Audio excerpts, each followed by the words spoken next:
안녕하세요. 오늘은 19페이지, 20페이지 두 페이지를 통해 가지고요. 2차 방정식을 이용한 판별식 그리고 근과 계수의 관계까지 하고 마무리 짓도록 하겠습니다. 근의 공식이라는 것은 우리 이제 오프라인 시간에 이야기했듯이 근의 공식은 이렇게 쓸 수 있습니다. 2a분의 마이너스 b 플러스 마이너스 루트 b의 제곱 마이너스 4ac라고 쓸 수가 있고요. 이 근의 공식을 이용해 가지고 만약에 루트 안에 마이너스가 나와서 i가 나오면 이거는 뭐라 하냐면 허근이라고 하고요. 루트 안에 마이너스 안 나오고 플러스가 나와서 정상적으로 나왔으면 얘는 실근이라고 이야기를 하면 되는 겁니다. 그래서 i가 있냐 없냐, 루트 안에 마이너스가 있냐 없냐 그 허근을 판단하는 연습을 하는 게 오늘 이야기입니다. 실제로 이제 문제 1번을 가지고 이야기해 보겠습니다. 다음 방정식을 풀고 실근인지 허근인지 말해보라고 했죠. 따라서 한번 해볼게요. A가 1이고 B가 마이너스 3이고 C가 마이너스 1이라고 이렇게 생각하고 있으면 돼요. 그래서 근의 공식을 쓰면 2A분의 2 곱하기 1분의 마이너스 B 그러죠? 플러스 마이너스 루트 B의 제곱, 그러면 마이너스 3의 제곱이 되겠죠? 마이너스 4a가 1이죠. c 마이너스 1 이렇게 계산하는 거예요. 요거를 지금 빠르게 연습을 할 거예요. 그래서 이제 계산을 하면서 말을 하면서 정리를 해야 하는데 오늘 지금 처음 하니까 한번 보여준 거거든요. 그럼 분모는 2가 되고요. 분자는 플러스 3으로 바뀌고 339 플러스 마이너스 계산하니까 마이너스와 마이너스가 계산하니까 플러스 4로 바뀌어서 2분의 3 플러스 마이너스 루트 13이라고 해서 얘는 실근이다 라고 할 수 있습니다. 근데 여기서 봐서 알다시피 루트 안에가 플러스가 되니까 우리는 바로 얘는 실근 맞는데 라고 바로 판단할 수 있긴 합니다.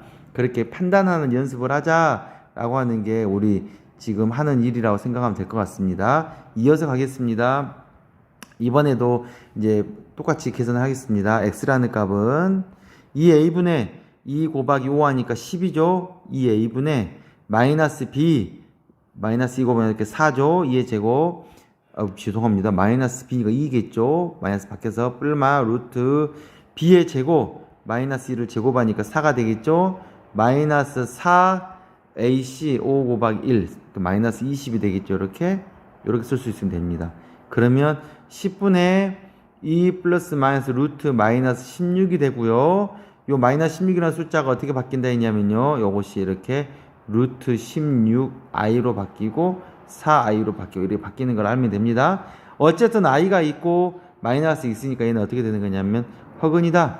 루트 안에 마이너스가 존재하고 있으면 허근이다. 이렇게 판단하면 되는 겁니다. 바로 이어서 가보겠습니다. 오른쪽 문제입니다. 예제 2번 했으니까 문제 2번 다시 한번 봐볼게요. 문제 2번입니다. 이번에는 근을 판별하라 라는 이야기인데 오프라인에서 이야기했듯이 짝수 판별식을 이용해서 할 수 있는 것도 이제 하면 되는 겁니다.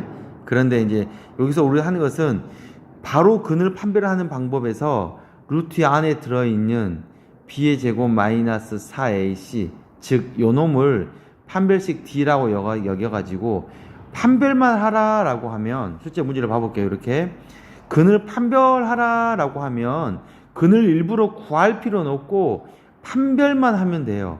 판별을 한다는 거는 루트 안에가 마이너스가 있냐 없냐만 체크를 하면 되는 거거든요. 그래서 그 루트 안에 있는 숫자 b의 제곱 마이너스 4ac 이거를 판별식 d라고 생각하면 되는 겁니다. 그리고 죄송합니다. 짝수 판별식이라 한다면 b 짝수 반틈 한 것을 제곱해 갖고 마이너스 ac를 하면 되는 거고요. 이게 지금 짝수 판별식까지 같이 적용해서 한번 해볼게요. 얘는 홀수니까 이제 판별식 해볼게요.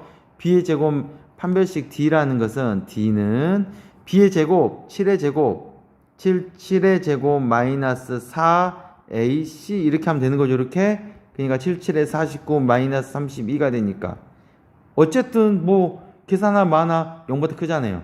그래서 얘는 판별식 상으로 실근이고요. 판별식이 0보다 크니까 얘는 어떻게 나오냐면 서로 다른 두 실근이라고 이야기할 수 있게 됩니다. 두 개의 실근이 있다는 거 잊어먹지 마세요. 한 번 더 해보겠습니다. 판별식 또 써보면 b의 제곱 9죠. 마이너스 4ac 됐나요? 그럼 해보면 9 빼기 보이죠? 16이니까 음수죠. 판별식이 음수이면 허근인데 어떤 허근이냐면 서로 다른 두 개의 허근, 서로 다른 두 개의 허근이다 라고 답을 내면 됩니다. 그런데 3번 문제 봐볼게요. 드디어 짝수가 나왔습니다. 반틈을 하면 6이 되겠죠. 이렇게 짝수 공식을 쓰면 반틈의 제곱 6의 제곱 마이너스 4 빼고 AC만 하면 됩니다. 그래서 36 빼기 49 36 하니까 0 되니까 판별식이 0이 되는 경우가 나옵니다. 0이 되면 얘는 뭐냐면 중근을 가지니까 중근인 실근이라고 이야기를 하면 됩니다. 그래서 우리는 일반적으로 판별식 0보다 크고 같을 때는 어떻게 되냐면 실근이라고 하고요.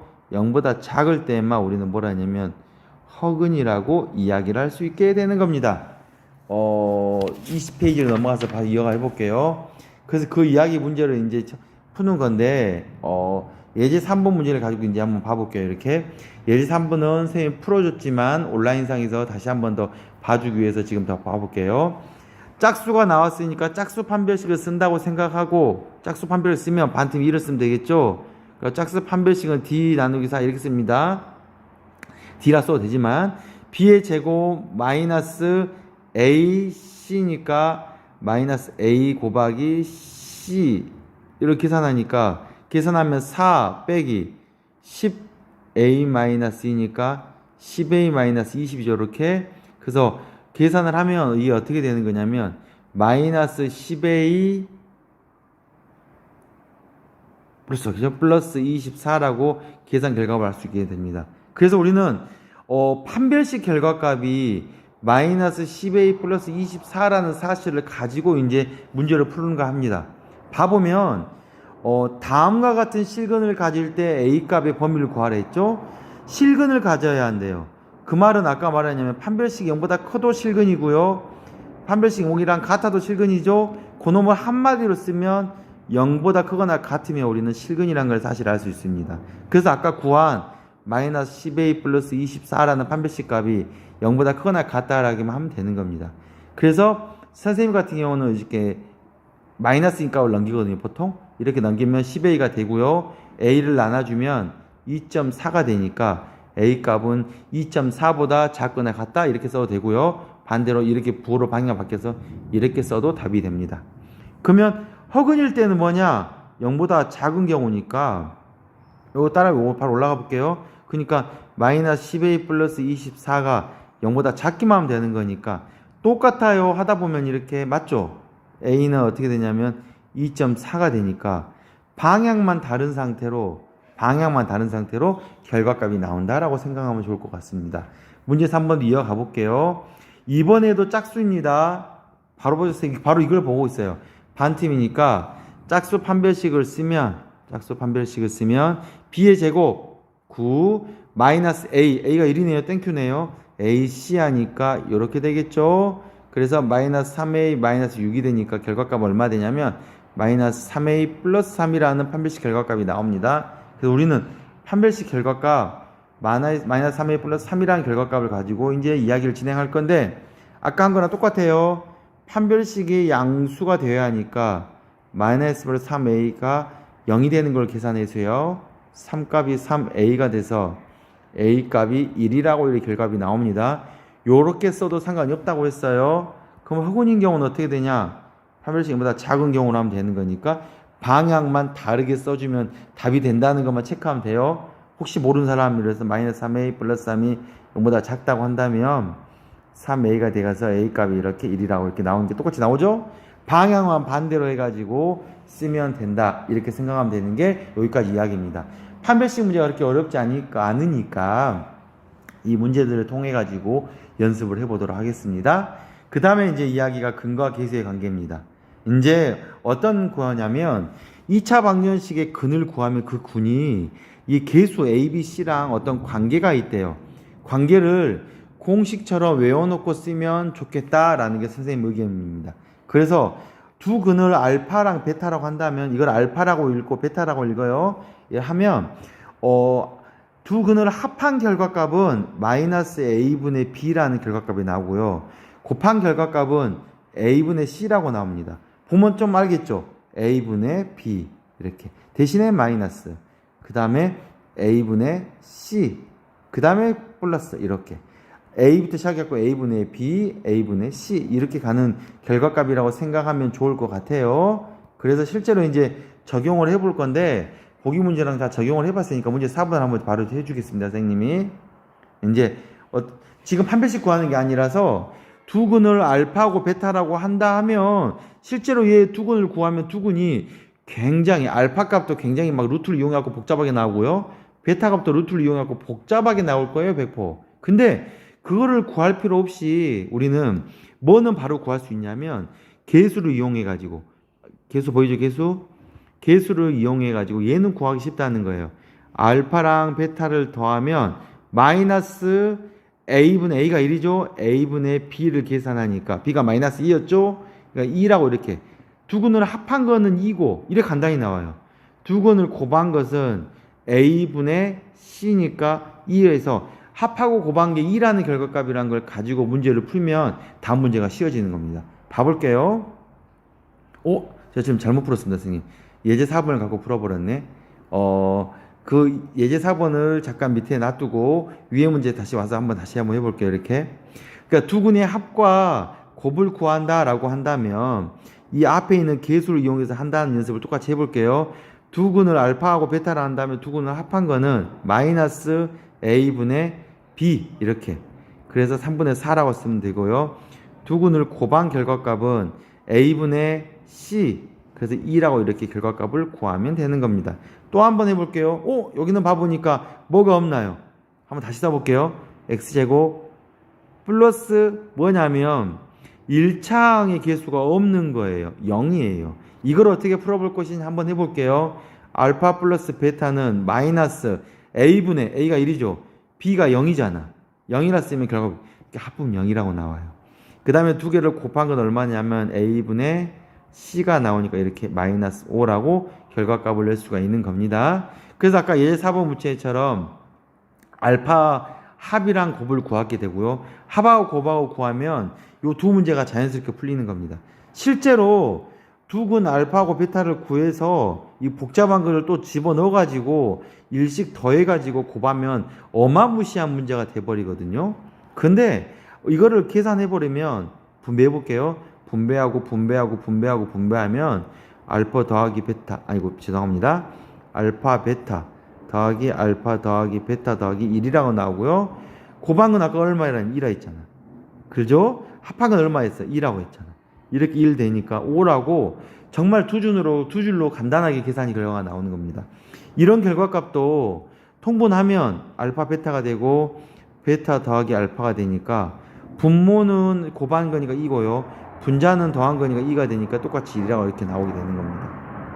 문제 5번까지 한 번 더 해보고 끝낼게요. 오늘 문제 좀 쉬운 느낌이 들 거예요. 두 근을 알파 베타라고 한다면 다음 물으면 답합을 했죠. 그러면 고민하지 말고 합을 구해보세요. 근과 계수의 관계에서 합을 구하면 마이너스 a분의 b를 하면 a분의 b 보이죠? 하면 마이너스 3이라고 할 거면 나오겠죠. 두 근을 곱하면 a분의 c 하니까 복잡하네. 마이너스 2분의 5라고 나오죠. 그럼 얘를 전개하면 아까 했듯이 이렇게 요렇게 전개가 되고요. 그래서 요 값이 마이너스 2분의 5가 되고요. 요 값이 마이너스 3이 되고요. 플러스 1을 계산하면 됩니다. 결과하면 마이너스 2분의 5분의 마이너스 2가 되고요. 마이너스 2 값은 2분의 4로 해서 마이너스 2분의 9라고 쓰면 되겠죠. 이렇게 쓰면 마무리가 됩니다. 2번 문제 한번 더 해보겠습니다. 2번 문제는 분모가 틀리니까 통분을 해야겠죠. 여기다가는 베타를 곱하고요. 여기다가는 알파를 곱해주면 되겠죠. 이렇게 베타를 곱한 걸 쓰면 이 알파 베타로 분모가 동일하게 되니까 분자는 베타 제곱 더하기 알파의 제곱이라고 됩니다. 그러면 우리는 뭐만 구하면 되냐면 알파 제곱 더하기 베타 제곱이 무엇일까라고만 구하면 되는 거예요. 얘는 어떻게 구한다 했을까요? 그렇죠. 알파 플러스 베타를 제곱을 하면 알파의 제곱 더하기 베타의 제곱 플러스 2알파 베타라는 공식을 이용해서 구할 수 있다고 했어요. 그럼 아까 요 값이 얼마라고 했냐면 마이너스 3이라고 했고요. 요건 우리가 구하려는 값이 저거는 더하기 2 곱하기 마이너스 2분의 5라고 했죠. 이렇게. 그러니까 9가 되고 약분을 하니까 여기는 네모 빼기 마이너스 5가 되니까 요 값이 얼마가 되나요? 14가 되는 걸 알겠죠? 그래서 우리는 요 결과 분자는 14가 되고 분모는 2 곱하기 마이너스 2분의 5가 되는 걸 알 수 있어서 약분을 하면 마이너스 5분의 14라고 결과값이 나옵니다. 이거를 이렇게 써도 되고요. 됐나요? 오늘 이야기는 여기서 끝나요. 그러니까 20페이지까지 하면 이렇게 근거와 기승하게 끝나는 거거든요. 이 지금 2차 방정식을 이용한 판별식과 근거 계수의 관계는 다음에 배우는 함수편에서 엄청나게 많이 사용되는 거니까 굉장히 많은 연습을 필요하겠죠? 오늘도 고생 많으셨습니다.